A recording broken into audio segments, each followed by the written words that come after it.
Hello అందరికీ. Oil పీల్చకుండా కరకరలాడే chicken pakoda ఇంట్లో ఎలా ప్రిపేర్ చేసుకోవాలో చూసేద్దామా?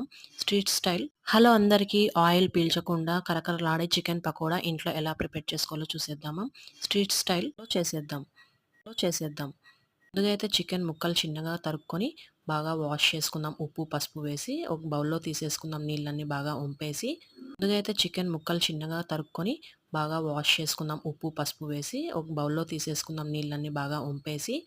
కారం 1 టేబుల్ స్పూన్, అల్లం వెల్లుల్లి 1 టేబుల్ స్పూన్, తగినంత సాల్ట్ అలాగే కారం 1 టేబుల్ స్పూన్, అల్లం వెల్లుల్లి 1 టేబుల్ స్పూన్, తగినంత సాల్ట్ అలాగే పసుపు హాఫ్ టేబుల్ స్పూన్ వేసుకుందాము. 2 టేబుల్ స్పూన్ల బియ్యపు పిండి, 2 టేబుల్ స్పూన్ల కార్న్ ఫ్లోర్ వేసి పసుపు హాఫ్ టేబుల్ స్పూన్ వేసుకుందాము. 2 టేబుల్ స్పూన్ల బియ్యపు పిండి, 2 టేబుల్ స్పూన్ల కార్న్ ఫ్లోర్ వేసి అంతా బాగా మిక్స్ చేసుకుందాము. కారం, ఉప్పు అన్నీ ముక్కలకు పట్టేటట్టుగా. అలాగే 1 టేబుల్ స్పూన్ గరం మసాలా వేసుకుందాం. కొద్దిగా కరివేపాకు, పచ్చిమిర్చి చీలికలు, కొద్దిగా కొత్తిమీర అన్నీ బాగా